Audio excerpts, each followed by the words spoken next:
Assalamualaikum warahmatullahi wabarakatuh.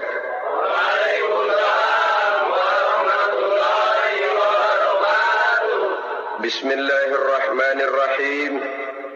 Alhamdulillahi rabbil alamin. Wassalatu wassalamu ala ashrafil anbiya'i wal mursalin wa ala alihi wa ashabihil mujahidin at-tahirin, amma ba'du. Bersabda Rasulullah sallallahu alaihi wasallam, "Iza sarratka hasanatuka wa sa'atka sayyi'atuka fa anta mu'min." Apabila perbuatanmu yang baik menyebabkan engkau bahagia, apabila perbuatanmu yang baik menyebabkan engkau gembira, dan perbuatanmu yang jahat menyebabkan engkau jadi susah, itulah tanda bahwa di hatimu masih ada iman. Artinya, belum tentu orang yang berbuat baik merasa bahagia dengan kebaikan yang dikerjakannya. Dan tidak selamanya orang yang berbuat jahat sanggup menyesali perbuatan jahatnya. Oleh karenanya, apabila iman masih ada, apabila hati masih hidup, perbuatan yang baik menyebabkan orang gembira, perbuatan yang jahat menyebabkan orang susah dan gelisah hatinya. Orang di zaman materialis kurang terangsang berbuat pahala dan terdorong melakukan dosa. Kenapa? Karena pahala tidak kelihatan, dosa tidak nampak. Kalau pahala kelihatan, barangkali nggak kuat kita mikul pahala. Kalau dosa benjol, umpama tiap bikin dosa palanya benjol, barangkali sudah nggak karu-karuan kepala kita. Baik pahala, baik dosa, sesuatu yang tidak nampak oleh pandangan mata zahir, tapi yang punya efek dalam kehidupan ini. Karena sesungguhnya hidup ini merupakan satu perjalanan yang sangat panjang. Sejak kita tinggal di alam arwah, pada saat jasad belum lagi diciptakan Allah, ruh sudah diciptakannya lebih dahulu. Sampai kemudian kita pindah ke alam rahim, alam kandungan ibu, untuk kemudian berpindah kepada kehidupan dunia. Dari dunia ini kita pindah ke alam barzakh. Di sana tinggal kita 100 tahun mungkin, 100.000 tahun mungkin, 1 juta tahun mungkin, menunggu saat datangnya kiamat. Lalu dari alam barzakh pindah kita ke alam akhirat, satu perjalanan yang sangat panjang. Alangkah malangnya, alangkah sengsaranya jika tahu kita begitu panjangnya perjalanan hidup ini, tidak ada bekal yang kita bawa. Artinya kesengsaraan, kesulitan yang bertali-tali sudah jelas akan menimpa kita. Kalau pergi kita keluar kota membawa bekal uang, membawa bekal makanan, apa bekal yang mesti kita bawa? Apabila kita kembali ke alam barzakh, kembali ke alam kubur, berkumpul di padang mahsyar di akhirat nanti, nasi yang mau kita bawa, uang yang mau kita bawa, tentu tidak lagi. Karena kehidupan materialis selesai di atas liang lahat. Bila masuk kita ke liang lahat, disitulah pahala dan dosa memegang peranan yang sangat penting. Maka pada pertemuan malam ini, kita akan bicara tentang pahala dan dosa itu. Saudara-saudara kaum muslimin rahimakumullah, yang dinamakan pahala, kata Imam Ali Al-Jurjani dalam kitab At-Ta'rifatnya, ma yastahiqqu bihi ar-rahmatu wal maghfiratu minallahi ta'ala. Sesuatu yang pelaksananya berhak untuk mendapat rahmah dan ampunan dari Allah. Dengan kata lain, nilai pahala adalah akibat dari perbuatan-perbuatan di dalam melaksanakan perintah dan anjuran yang ada di dalam kehidupan agama. Apabila perintah dan anjuran kita laksanakan, nilai pahala itu lalu datang. Nah, nilai pahala dalam Islam, menurut konsepsi Quran, Allah menjelaskan, man jaa bil hasanati falahu asyru amsalihha. Barang siapa yang datang membawa satu kebajikan, barang siapa yang melaksanakan satu kebaikan, maka dia akan mendapat balasan 10 kali dari kebaikan yang dikerjakannya. 10 kali ini pun masih dilipat gandakan dengan 7 ini pun masih dikalikan 100, dan itu pun masih ditambah dengan pernyataan wallahu yudha'ifu liman yasha. Allah masih akan melipat gandakan perbuatan baik seseorang yang dikehendakinya. Itulah nikmatnya dalam Islam. Tetapi sebaliknya, wa man jaa'a bis-sayyi'ati fala yujza illa mislaha. Barang siapa yang melakukan satu kejahatan, dia tidak akan mendapat balasan kecuali sesuai dengan kejahatan yang dikerjakannya. Alangkah rahman dan rahimnya Allah. Orang yang berbuat baik dibalas 10, dikali 7, dikali 100, masih dilipat gandakan pula. Tapi orang yang berbuat jahat tidak akan mendapat balasan kecuali sesuai dengan kejahatan yang dikerjakannya. Ini kan beda dengan sifat kita manusia. Kita ini kadang-kadang kalau dijitak membalasnya mukul. Tapi kalau orang berbuat baik kepada kita, kita enggan untuk berbuat baik kepada orang tadi. Allah tidak mengajarkan begitu. Satu kebaikan berbalas 10. Satu kejahatan berbalas dengan satu kejahatan. Maha Rahman dan Rahim Allah. Bahkan dalam Islam, niat berbuat baik saja mendapat pahala. Sedangkan niat berbuat jahat belum ditulis merupakan satu dosa sampai kejahatan itu dikerjakan oleh orang yang niat tadi. Umpamanya, saudara niat nanti malam giliran pengajian saya mau hadir di majelis taklim. Pas datang waktu malam hujan turun sangat lebat. Saudara berhalangan datang ke majelis taklim, saudara sudah mendapat pahala niat. Tapi saudara niat, nanti malam kalau turun hujan, saya mau bongkar rumahnya si fulan, saya mau curi seluruh harta bendanya. Ternyata malam saudara tidak mengerjakan perbuatan itu belum ditulis dosa sampai perbuatan itu benar-benar dikerjakan. Tapi lalu jangan macam-macam, kalau begitu niat aja yang baik biar nggak usah dikerjain. Niat aja pengen ngaji walaupun tidak ada niatan untuk ngaji. Allah lebih tahu tentang apa yang terdetik di dalam hati sanubari kita.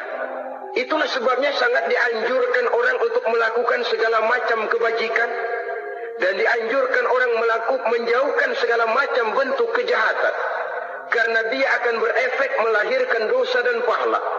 Dosa dan pahala itulah alat untuk memperoleh kebahagiaan di alam kubur, di padang mahsyar, sampai di akhirat nanti. Di dunia ini mungkin segalanya bisa kita beli dengan yang namanya uang.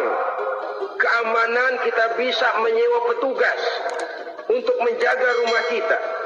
Kendaraan yang mewah bisa kita beli. Udara yang sejuk bisa kita ciptakan. Siapa banyak uang, dia raja. Mungkin itu di dunia.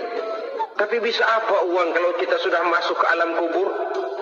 Bisakah munkar nakir kita sogok? Udah kakir, jangan nanya nih, cepet. Bisakah malaikat azab menyingkir dengan uang semir? Ternyata tidak. Untuk memperoleh kebahagiaan di sana, nilai pahala. Kesengsaraan akan kita dapat kalau kita banyak menumpuk dosa. Oleh karena itu jangan beranggapan pahala nggak kelihatan, dosa juga nggak kelihatan, biarin saja. Yang tidak kelihatan ini pada waktunya akan memegang peranan yang sangat penting. Tapi tidak cuma untuk menghadapi hidup di situ, kita lalu harus berbuat baik dan meninggalkan yang jahat. Terutama juga di dunia ini. Kau pepatah bilang gajah mati meninggalkan gading, harimau mati meninggalkan belang. Apa yang akan kita tinggalkan setelah kita mati? Kita ingin jasad kita boleh hancur terkubur tanah, tapi nama kita ingin hidup terus, dikenang orang 100, 1000, bahkan 1.000.000 tahun yang akan datang. Ditulis orang dengan tinta emas dalam sejarah, tercatat kita sebagai orang baik-baik. Saudara-saudara kaum muslimin rahimakumullah. Lalu perbuatan apa yang bisa mendatangkan pahala itu? Saudara-saudara, semua perbuatan yang diperintah dan dianjurkan oleh Allah yang dikerjakan dengan ikhlas hanya untuk mencapai ridho Allah mendatangkan pahala. Kadang-kadang menurut pendapat kita remeh, tapi nilainya di sisi Allah besar. Itu pahala. Menghitung pahala itu hak prerogatif Allah. Perbuatan yang ringan Allah mau berikan ganjaran yang besar, itu urusan Allah. Misalnya kata Nabi, la tahqiranna minal ma'rufi syai'an. Jangan kamu menganggap remeh perbuatan baik walaupun kecil. Jangan merasa sulit melakukan perbuatan yang mengandung pahala. Bertemu dengan teman, muka kita cerah, berpahala. Menyingkirkan duri di jalanan, berpahala.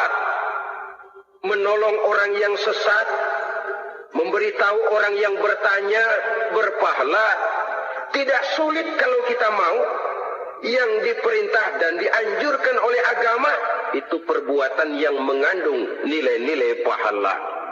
Masalahnya cuma tinggal mau atau tidak dan dikerjakan dengan ikhlas.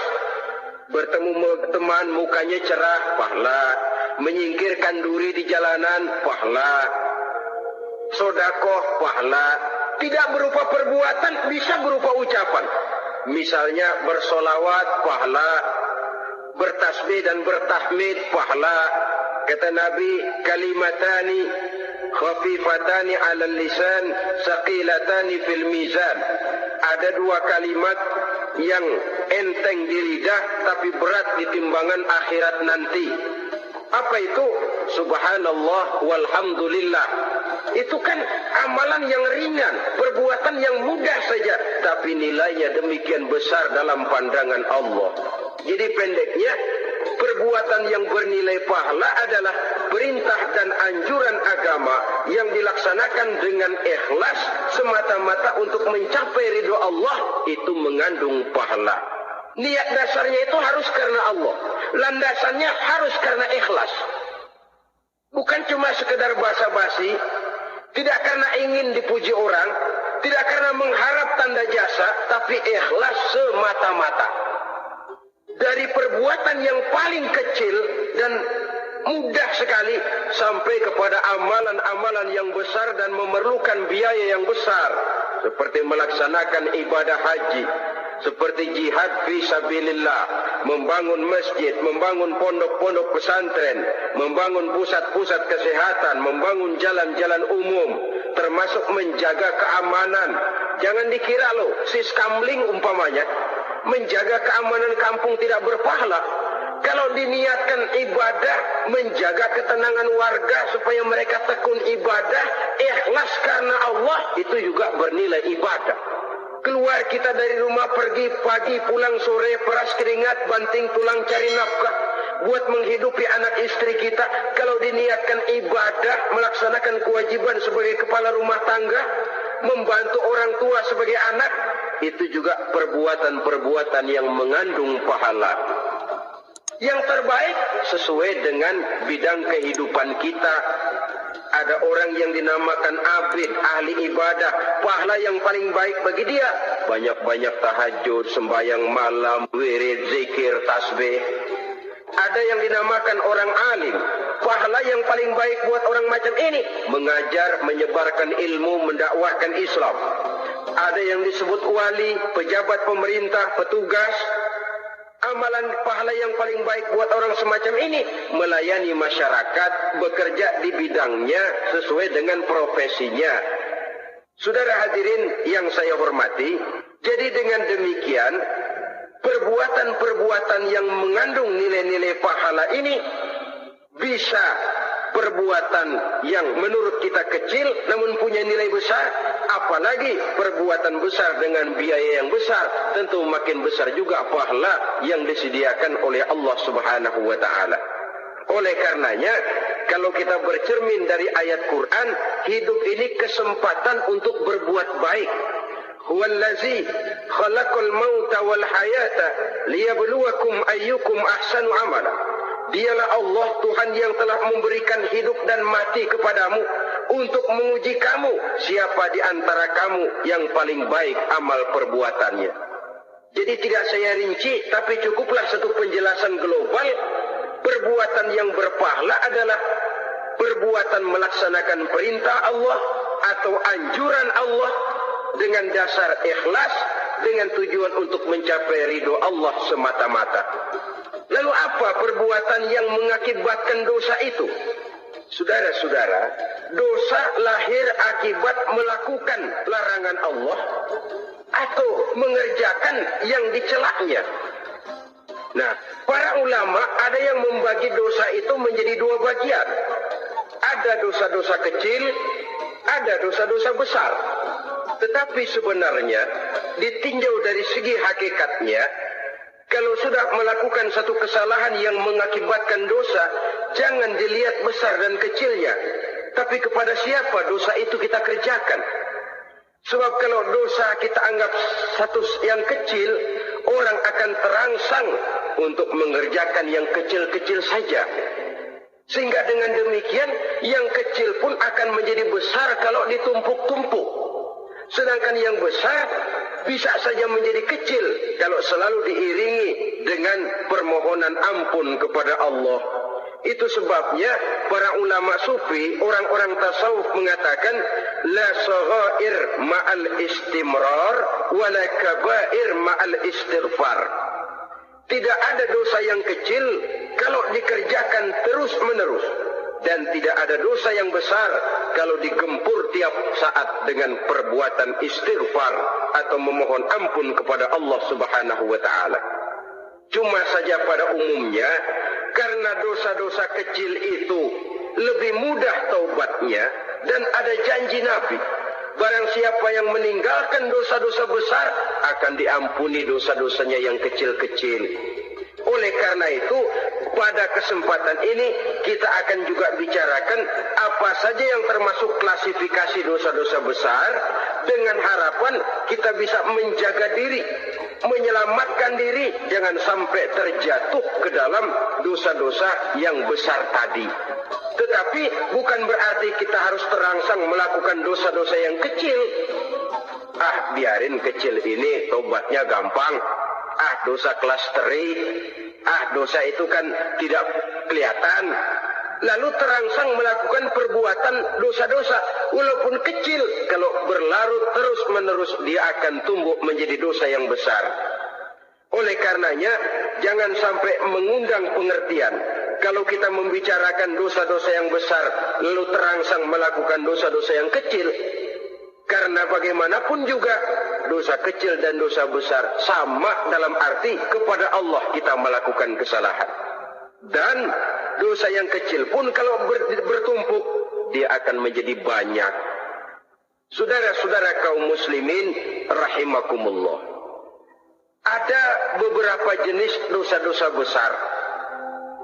Jenis yang pertama, asyirku billah, syirik atau menyekutukan Allah. Dari sekian deretan dosa-dosa besar, syirik ini merupakan bapak moyangnya dosa. Dedengkotnya dosa itu syirik, menyekutukan Allah. Bahkan dosa yang lain Allah masih mau mengampuni. Tapi kalau sudah syirik, menyekutukan Allah, itu sudah satu dosa yang tidak berampun sama sekali. Oleh karena itu tepat pesan Imam Ghazali tadi. Jadi di safinah fa innal bahra amik. Jaga iman, pelihara akidah, dan dandani kapal. Karena hidup ini gelombang lautan sangat dalam, hidup banyak cobaan. Di dalam hidup di zaman sekarang ini, saudara bisa perhatikan, di mana tensi ekonomi tinggi, lapangan kerja sulit, persaingan hidup makin tajam, sifat egois dan individualis tumbuh di mana-mana, rasa solidaritas sosial menurun, sifat gotong royong musnah, orang mudah potong kompas, potong jalan, ingin cepat kaya, ingin cepat naik pangkat, ingin dapat kedudukan. Kadang-kadang akidah pun terjual, akidah pun musnah, jatuh ke jurang syirik pun tidak jadi soal. Itu yang kita khawatirkan. Kalau dosa-dosa yang lain Allah masih mau mengampuni, tapi kalau sudah jatuh kepada syirik, Allah sama sekali tidak akan memberikan ampun. Dalam kaitan dengan ini barangkali tepat sinyalemen Imam Ali itu. Andai kata kemiskinan merupakan satu kepribadian, saya akan membunuhnya lebih dahulu. Artinya memang kemiskinan ini sering mendorong orang kepada jurang kemusyrikan. Tidak tahan menghadapi godaan perut akibat tensi ekonomi yang tinggi, lapangan kerja yang sulit. Iman pun jadilah ditukar dengan 3 liter beras. Akidah pun jadilah dibarter dengan 3 bungkus supermi, dengan pakaian bekas, dengan obat-obatan. Tidak jadi soal baginya mengejar kebahagiaan yang relatif singkat dengan mengorbankan kebahagiaan yang abadi. Persis ibarat pepatah, nyari jarum kampak hilang. Mencari sesuatu yang kecil, yang besar jadi sia-sia. Membela perut, mengorbankan akidah. Na'udzubillah summa na'udzubillah. Saudara-saudara kaum muslimin rahimakumullah. Ini fakta. Ini kenyataan. Dan hal semacam ini tidak bisa diatasi cuma dengan ceramah, simposium, diskusi, seminar. Apalagi Nabi berpesan, solahu ummati bil ilmi wal mal. Umatku hanya bisa menjadi baik akidahnya dengan ilmu dan harta. Itu bahasa Nabi. Kalau bahasa kita sekarang, dengan ekonomi dan pendidikan. Ilmu, pendidikan, ekonomi, harta. Tanpa itu sangat besar kemungkinan kita bisa menjual akidah terjerumus di lembah kemusyrikan. Maka terutama kepada saudara-saudara saya, muslimin yang terpencil jauh dari kota-kota besar, yang kadang dalam kehidupan seharinya imannya sering digoda oleh supermi, akidahnya sering ditantang oleh pembagian beras, pakaian-pakaian bekas, obat-obatan dan sebagainya. Jaga dan bentengi akidah kita. Lebih baik nyawa berpisah dari badan, asal iman jangan berpisah dari hati.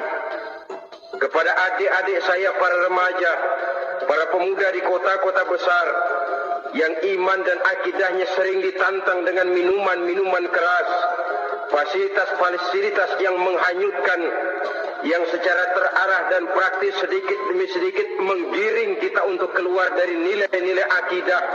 Hati-hati, jaga baik-baik, sebab intan paling mahal, mutiara paling berharga, tidak lain nilai iman ini. Tergelincir kita daripadanya, jatuh ke lembah kemusyrikan, jatuh ke satu dosa yang teramat besar, yang Allah tidak akan pernah memberikan ampun lagi. Ini dosa besar yang pertama. Yang kedua, qatlun nafsi illa bil haq. Membunuh orang tanpa alasan yang benar. Di zaman kesulitan ekonomi kadang-kadang orang mudah nekat. Tengok saja, kadang-kadang karena pasal uang 100-200 perak saja nyawa bisa melayang. Kadang-kadang karena urusan yang remeh, salah omong, salah ambil, salah ucap, salah pegang, nyawa bisa jadi melayang. Alangkah murahnya nyawa, seakan-akan kita yang punya. Padahal nyawa itu hak milik Allah. Tidak pantas kita merampasnya, tidak pantas kita menghilangkannya dari jasad seseorang. Oleh karenanya, membunuh orang merupakan satu dosa yang sangat besar. Jangankan kepada orang yang seakidah, orang yang lain akidah saja pun, kalau dia hidup berdamai, rukun, berdampingan, kita harus melindungi. Apatah lagi teman seakidah sendiri. Saudara-saudara kaum muslimin rahimakumullah. Pantas kalau Nabi menyatakan apabila dua orang Islam sudah saling berkelahi, berbunuh-bunuhan, al-qatil wal maqtul finnar, yang membunuh dan yang dibunuh dua-duanya sama-sama masuk neraka. Sahabat heran, ya Rasul, kalau yang membunuh masuk neraka sih wajar, tapi yang terbunuh kok neraka juga, kenapa? Kata Rasul, sebenarnya dia juga cuma sudah niat untuk membunuh, cuma keduluan saja. Andai kata dia tidak terbunuh, tentu dia yang akan membunuh. Saudara-saudara kaum muslimin rahimakumullah, Islam sesuai dengan namanya adalah agama damai. Kita tidak boleh mencari-cari musuh, walaupun tidak boleh lari kalau bertemu musuh. Oleh karenanya, pantang seorang muslim menimbulkan benih keonaran menjadi biang kerok buat lingkungannya. Sesuai dengan namanya, seorang muslim adalah seorang yang dalam hidup senantiasa berusaha menebarkan salam, menebarkan kedamaian, ketenangan dan ketentraman. Dengan prinsip, musuh jangan dicari, bertemu pun jangan lari. Yang ketiga, termasuk dalam kelompok dosa besar ini, syurbul khamr, meminum minuman keras. Termasuk di dalam kata khamr ini, ganja, morfin, narkotik. Sebab apa? Jenis minuman semacam itu tidak hanya merusak keadaan sekarang, tapi sekaligus merusak kehidupan yang akan datang. Kalau itu jatuh di tangan generasi muda, artinya kan merusak kehidupan masa depan daripada suatu bangsa. Karena apa? Remaja dan pemuda merupakan bentuk miniatur daripada kehidupan bangsa. Akan bagaimana warna umat Islam di Indonesia, bahkan akan bagaimana warna Indonesia 30, 40, 50 tahun yang akan datang, remaja sekarang jawabannya. Kalau remaja kita sekarang ini kerjanya cuma bisa nyekek botol, insya Allah bangsa Indonesia 30-40 tahun yang akan datang akan tumbuh menjadi bangsa teler. Tidak banyak yang bisa kita harapkan. Remaja adalah gambaran masa depan dari satu bangsa, dari satu umat. Dan remaja itu di dalam dirinya secara fitrah terkumpul semua bakat, terdapat semua kemungkinan. Kita ini lahir membawa sifat pemimpin, tapi juga membawa sifat pengacau. Kita ini ada bakat jadi orang jujur, ada bakat jadi pengkhianat. Kita ini ada bakat menjadi orang baik-baik, kita juga punya bakat jadi biang kerok. Kita kemungkinan bisa jadi pemimpin bangsa, tapi juga bisa menjadi pemimpin bangsat. Nanti lingkungan dan pendidikan akan menumbuhkan, membentuk mana yang tumbuh lebih subur. Kalau lingkungan dan pendidikannya lebih banyak bercerita tentang kejujuran, maka nilai kejujuran yang akan tumbuh lebih banyak dalam jiwanya. Dan insya Allah diharapkan dia akan menjadi manusia yang jujur di kelak kemudian hari nanti. Dan masalah minuman keras ini sebenarnya berkait. Kita tidak bisa cuma menyalahkan remaja saja, menyalahkan pemuda saja. Karena bagaimanapun masalahnya kompleks. Menghancurkan sesuatu tanpa melihat kausalnya, tanpa melihat sebab akibatnya akan sama juga bohong. Kemungkinan karena broken home, kemungkinan karena pergaulan, kemungkinan karena kurang perhatian orang tua, kemungkinan karena akibat bacaan, tontonan, atau fasilitas berupa dibukanya pabrik-pabrik minuman keras, dijualnya minuman-minuman keras, di warung-warung yang remang-remang, yang memberikan kenikmatan, kebahagiaan, dan kebanggaan tersendiri, sehingga akhirnya orang terangsang untuk datang dan minum di sana. Pada dasarnya memang sepele, cuman minum, nggak ngerugiin orang lain kan? Iya, pada waktu minum. Tapi dikala sudah mabuk, out of control, apapun bisa kita lakukan. Yang kita ucapkan kita tidak sadari lagi, yang kita kerjakan tidak kita sadari lagi. Dikala itu segala macam kejahatan bukan sesuatu yang tidak mungkin untuk kita laksanakan. Nggak ngerugiin orang lain, memang pada saat mau minum.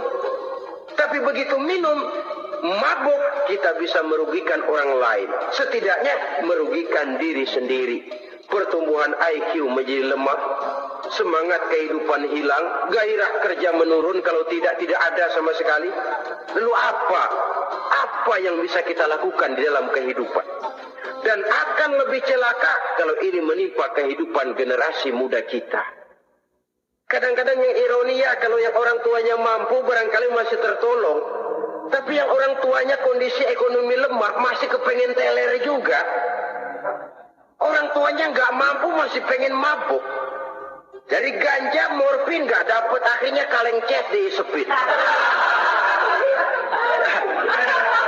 Yang penting kan bisa teler. Mendatang 4 yang termasuk jenis dosa besar. Az-zina, perbuatan zina. Di zaman pergaulan bebas dengan prinsip free sex ini, tengok sudah berapa banyak gadis-gadis bergelimpangan jadi korban. Berapa banyak bayi-bayi yang lahir ke dunia tanpa tahu kemana dia mesti memanggil bapak. Apakah deretan jumlah korban ini masih harus bertambah lagi? Paling tidak, biarlah yang sudah jadi korban, tapi jangan bertambah lagi hendaknya. Masing-masing kita berupaya menahan diri. Termasuk dalam kategori zina ini yang merupakan cabang-cabangnya liwat, homoseks, lesbian, masturbasi. Bahkan masturbasi itu termasuk jenis zina tangan, dan itu juga merupakan satu dosa.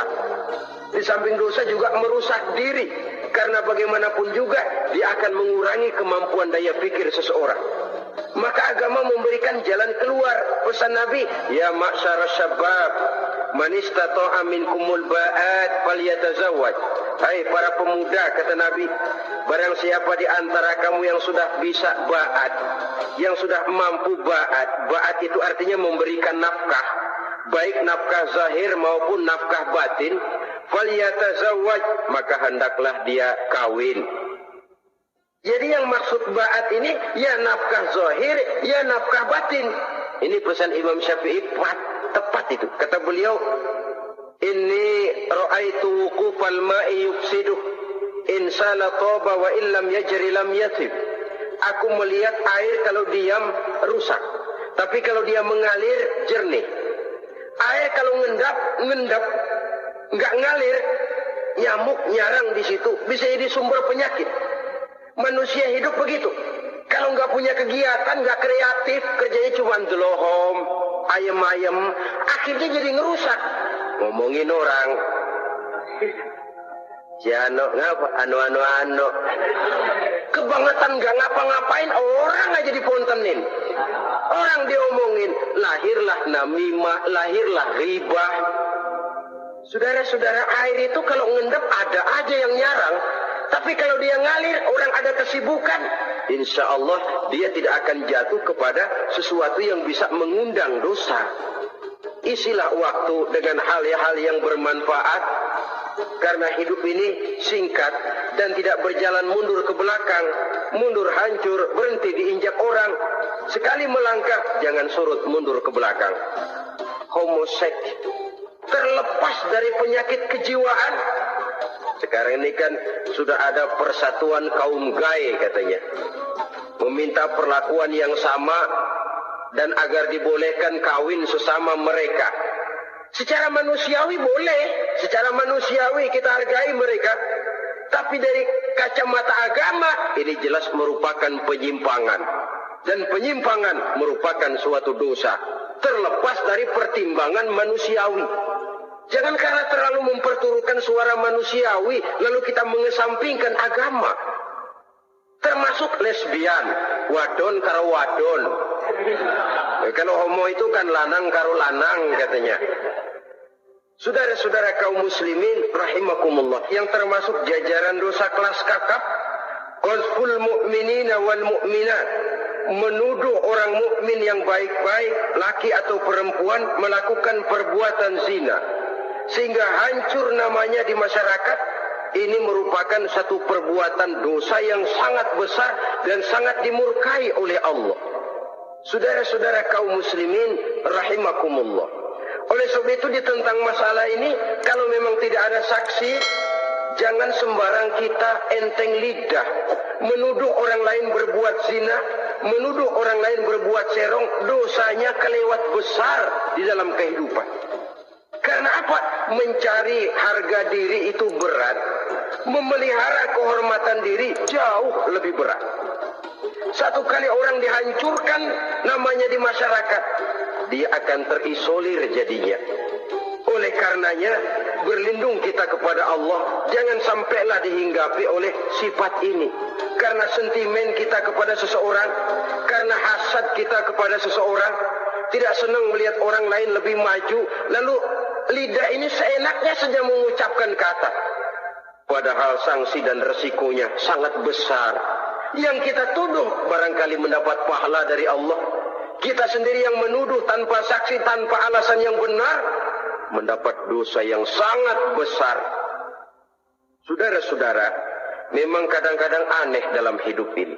Seorang pelacur biasanya bisa menjaga mulutnya di masyarakat, kata-katanya baik, sopan. Kenapa? Karena mulut yang satu sudah tidak terjaga.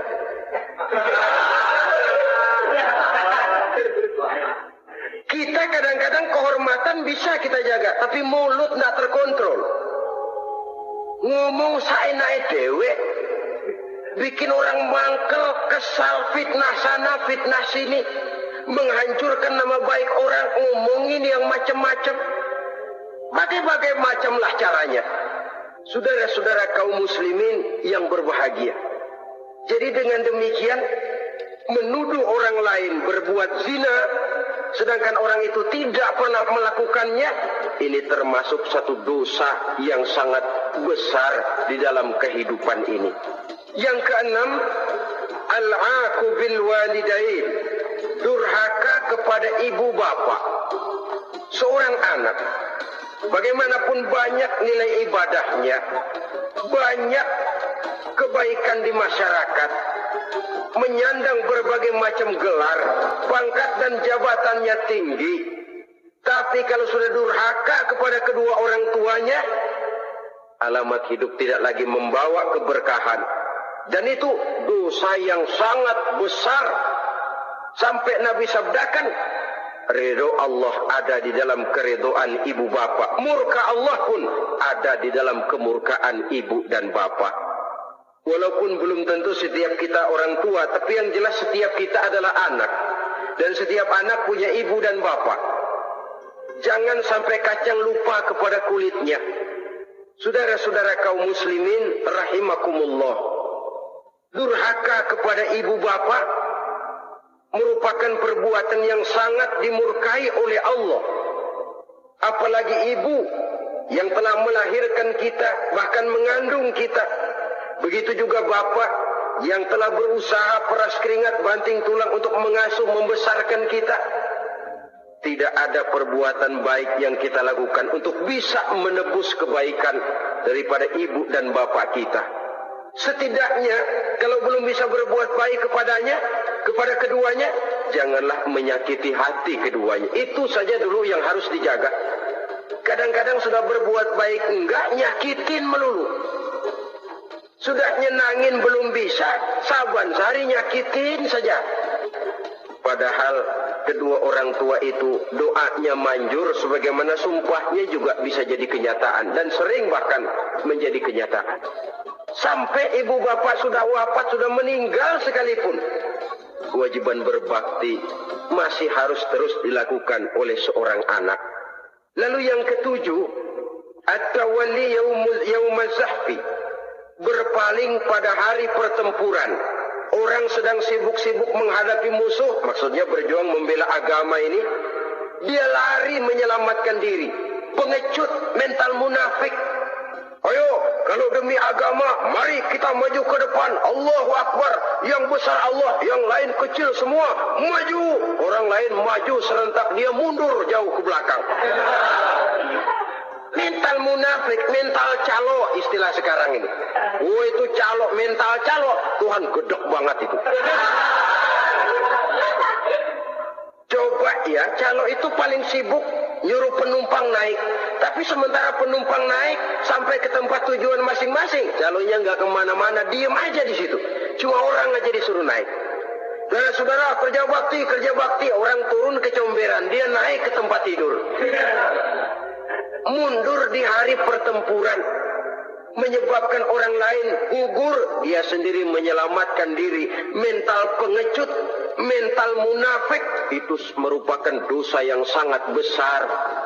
Saudara-saudara kaum muslimin rahimakumullah, itu sebabnya agama itu memerlukan keberanian memang, tapi bukan keberanian yang tanpa perhitungan.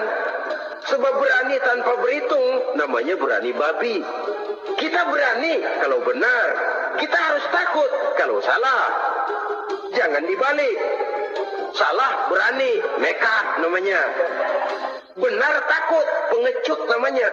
Orang yang pengecut adalah orang yang takut membela kebenaran. Orang yang nekat sesungguhnya udah salah nggak malu lagi. Udah salah nekat lagi. Merasa rugi berbuat kebaikan, puas kalau berbuat kejahatan. Padahal Nabi pesan, siapa yang berbuat dosa sambil tertawa, nanti dia akan masuk neraka sambil menangis. Karena itu dipesan pula di dunia ini, sering-seringlah mencuci mukamu dengan air mata taubat. Cuci lidahmu dengan zikir kepada Allah. Bersihkan hatimu dengan air ikhlas. Saudara-saudara kaum muslimin rahimakumullah, kan ada toh orang berbuat baik enggak gembira, tapi berbuat jahat malah puas. Atau sama saja orang lain berbuat baik hatinya kesel, orang lain berbuat jahat dia malah mendukung, atau orang lain tergelincir berbuat jahat dia malah girang. Ini kan tidak objektif, karena yang berbuat baik orang yang dia keselin dia enggak senang. Tetapi karena yang berbuat jahat orang yang dia senengin, dibenerin juga. Itu enggak objektif namanya. Mundur di hari pertempuran pada saat saudara-saudara kita sedang menghadapi musuh, sikap pengecut yang sangat dibenci Allah. Yang kedelapan, termasuk kelompok dosa besar, aklu malil yatim, makan harta anak yatim. Kadang-kadang ada orang mengeksploitir loh nasib anak-anak yatim. Karena biasanya para dermawan peka kalau mendengar nasib yatim, memberikan santunan. Si yatim belum makan, yang ngurusin udah pada kenyang. Mengeksploitir, memakan harta anak yatim termasuk dosa yang sangat besar. Sehingga Nabi pesan, ana wa kafilul yatim kahataini yaumal qiyamah. Aku dan orang yang menyantuni anak yatim seperti dua jari ini di hari kiamat. Rumah yang paling dimuliakan Allah adalah rumah yang di dalamnya ada anak yatim yang hidupnya dihormati, hidupnya disantuni, keperluannya dicukupi. Maaf saja, tahap kita menyantuni anak yatim ini baru tahap setahun sekali. Kalau Muharram kita agungkanlah, kita besarkan. Lebaran yatim katanya. Kita kumpulkan dana, kita usap kepala yatim, kita kumpulkan beras, kita bagikan hari itu. Perkara bulan berikutnya dia kelaparan, kita masa bodoh. Bahwa di bulan Muharram kita santuni yatim piatu itu sudah baik. Tapi akan lebih baik lagi kalau kita sanggup menjadi bapak asuh mereka, memikirkan sekolah mereka, ada kontinuitas. Kalau mereka diasuh oleh orang lain, lalu bertukar agamanya, berpindah akidahnya, kita ngomel habis-habisan. Tapi kita ada kemampuan, kita tidak mau berbuat semacam itu. Ya sama juga bohong namanya. Yang kesembilan, syahadatuz zur, sumpah palsu. Sebab sumpah palsu ini menggunakan nama Allah untuk sesuatu yang tidak benar. Nama kita saja dibawa untuk yang tidak benar, kita jengkel. Nama kita dipalsukan untuk sesuatu yang tidak baik, kita kadang-kadang jengkel. Tidak puas jengkel, menuntut melalui saluran hukum. Kenapa? Nama saya dicatut. Bagaimana lagi kalau nama Allah kita pakai untuk bersumpah, sumpahnya palsu, menguntungkan kita, merugikan orang lain, Allah murka betul. Maka sumpah palsu termasuk deretan dosa-dosa besar. Apalagi yang ke-10, aklur riba, makan riba alias renten. Ini kan yang cepat mendatangkan uang. Kadang-kadang kalau yang bikin riba itu orang awam barangkali, ya masih kita maklumi. Kadang-kadang penyakit ini datang menimpa mereka juga yang kita kenal kebaikannya. bahkan suka datang ke musola, rajin ke masjid kadang-kadang. Riba masih dimakannya. Karena cara cari duit paling enak. Duit utuh tambahnya terus masuk. Na'udzubillah summa na'udzubillah. Itu yang diibaratkan dalam perjalanan Mi'raj waktu Nabi diperlihatkan neraka. Orang perutnya sebesar rumah dililit ular. Diseret-seret itu hancur perutnya, dibulatkan lagi, diseret lagi, hancur lagi, dibulatkan lagi, terus menerus begitu. Dia berteriak, mengerang, mengeluh, mengaduh kesakitan. Nabi tanya, itu apa Jibril? Itu contoh dari umatmu yang suka makan riba Muhammad. Makan renten. Saudara-saudara, ini kan mencekik leher orang. Orang sedang kesulitan.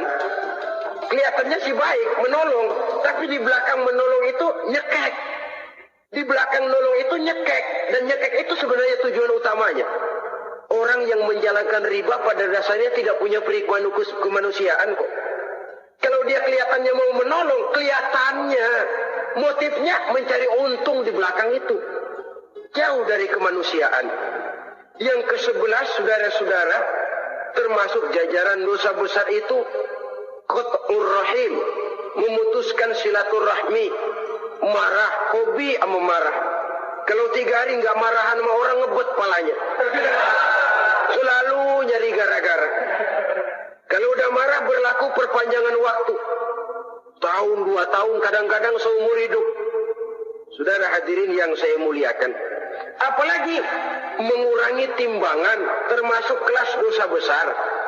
Makan suap termasuk dosa besar. Semir menyemir dosa besar. Apalagi bunuh diri dosa besar.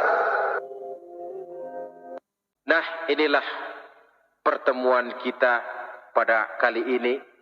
Walaupun singkat, mudah-mudahan sekali lagi kita termasuk salah satu di antara 7 golongan yang di akhirat nanti langsung mendapat perlindungan dari Allah.